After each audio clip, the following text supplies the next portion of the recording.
This is Caravan Salon 2019. This is the 2020 range from Dethleffs. I'm going to have in this video, we're going to have a look at their upmarket stuff. This is the Globetrotter XXLA. 6 beds in it, and it'll cost 180,000 euros. Oh, and a bit more on top as well. So it is 886 centimeters long, 345 centimeters wide. It's got width of 235, ready to go, just under 5 tons, 6,700 kilo base, giving you over 1,700 tons of payload, a good bit of which could go in there. Look at the size of that garage. It's enormous.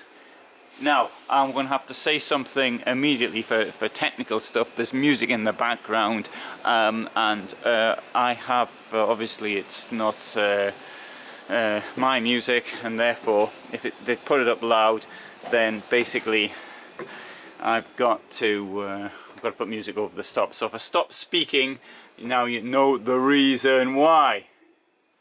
Okay. Right, well, this is one of these family sort of things. This is the sort of stuff that possibly get in the United States as far as style, or size I should say, is concerned. Now, over cab version, and you can see here there's stacks of room in the above the cab itself. Now, I was in one of these vans yesterday. A friend of mine, it's a bit small than this one, though, not quite as luxurious, but all the same. And I was thinking, I've never liked overcab versions, but I can see the advantage when I was sort of sitting down there, and it does give the possibility of having this really large lounge group should you want. And I bet you can also fill it in there as well and cut off the cab completely. Now, another good point about this van, which I'm going to demonstrate by sitting down here, is the flat roof. So I personally consider that when you've got this bump in the roof, and then it's a waste of space, because no matter how low it may be elsewhere, you've already gone up high, so you're not going to get under those low bridges by saying that, oh well, you know, most of the van is under 2 meters 90, for example, or whatever it might be. An argument against this is that these drawers could be too high up for many people, so that's a reason why there's the bump in the roof, and then it drops down again. And another reason I was given, I cannot understand this no matter how hard I think about the situation, is that I was told, I have been informed that it's cheaper to actually build it with the bump in the roof than having it flat. That's what I've been told. Work that one out yourself. I really cannot understand that, but there may be some logic to it which I fail to understand. One other point, of course, is heating. I mean, if you've got more space to heat up. But anyway, so that gives some of the reasons why I don't, as a rule, like the overcab. Another thing is fuel consumption, and I've had a number of inquiries recently, people asking me about fuel consumption in vans. I have to say this, is that, you know, if you're buying a van thinking of keeping your fuel consumption down, that's not a very good reason to buy one. Yeah, certainly if you're buying a car, I agree, you need to keep your fuel consumption on a low basis. Yeah, if I was buying a car, it'd be one of the first things I thought of. But in the case of a motorhome, I think it's really very, I think it's a silly reason to buy one.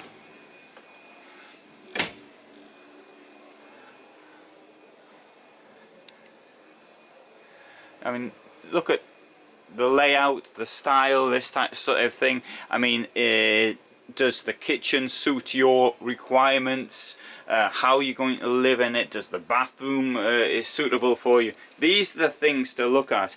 But you're thinking, oh, the fuel consumption.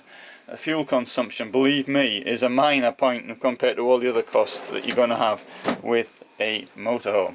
Right, okay, having said all that, I see that Dethleffs is using the same bin structure as Carthago's done this year. That does strike me as having a lot of wasted space in there. Obviously it's got to be recessed because Here is the sink.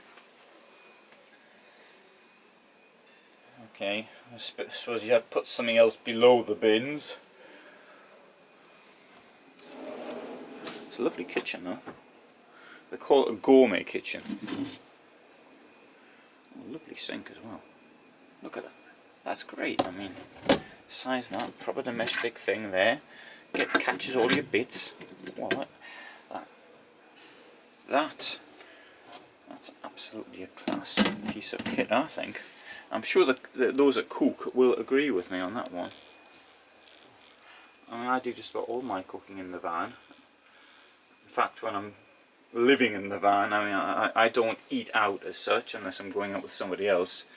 I never eat out by myself any longer. I'm really quite fussy about food. Anyway, let's have a look in here as well.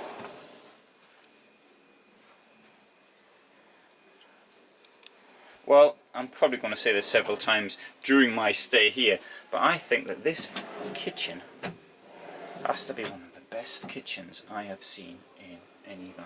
I really like it. I like the style. If there's anything wrong with it, I mean, do say, because I might have missed something.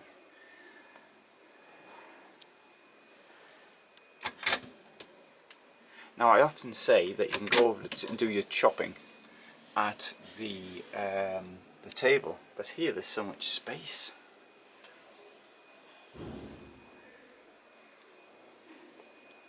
Look at all that. Great, eh? Right, and here you've got a big fat fridge and an oven up there as well. Mind you, for 180,000 euros plus, you'd expect an oven.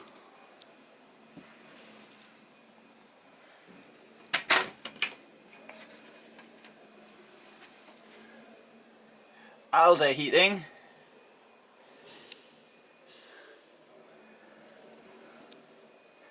Nice sized wardrobe. Come to the back. Right, okay. Double joinable beds. Space under the bed. Slatted bed. This comes out whilst the steps on this position, as it probably does on the other side as well. There's something in the way.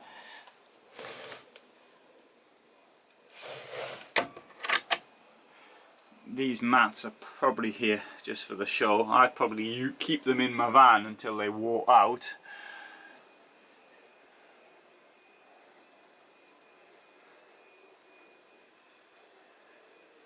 Comments on the bedrooms, you got any?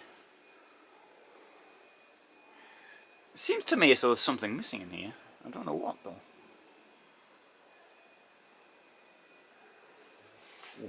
Like the recessed lighting.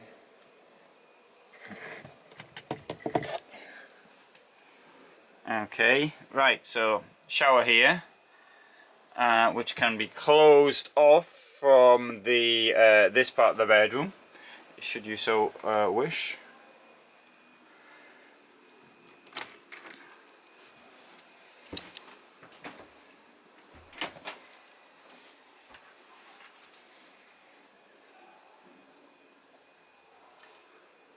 Lovely sized toilet, bathroom, dressing room area.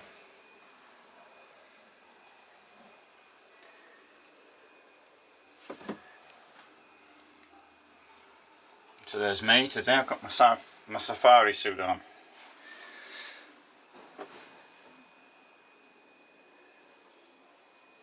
Heated shower.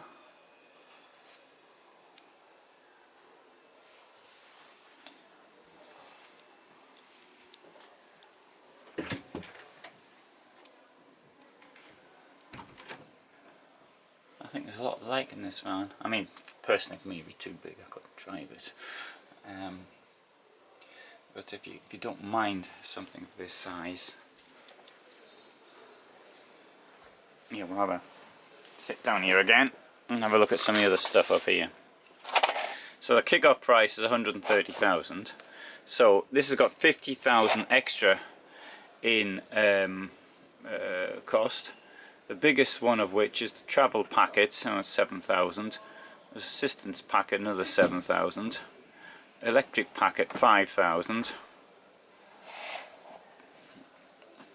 So it all adds up.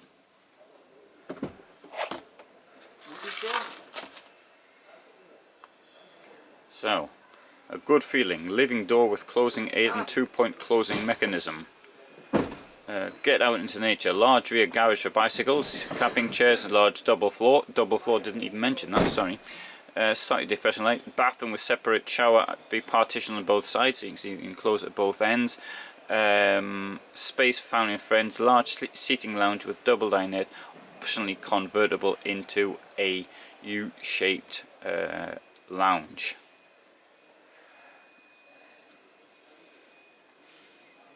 (150 ampere hours of battery capacity). Door 70 centimeter as wide. Snowproof. Well, I think they're going snowproof. I hope they'll be. Hope all vans will be snowproof. Maybe some aren't.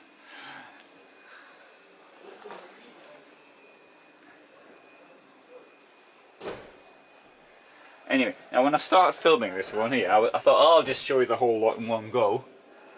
Only, look, you've got the time here, right, and they're having a conference at 8:30, so I'm not going to be showing all of them in this film for that reason.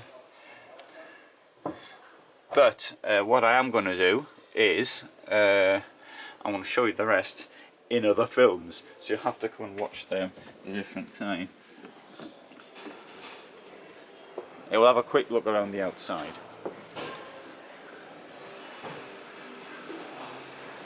I'll show the big ones from here. That's a integrated version. This one's got a rear axle, double rear axle. Sorry, all the vans have got rear axles. This one's got a double rear axle.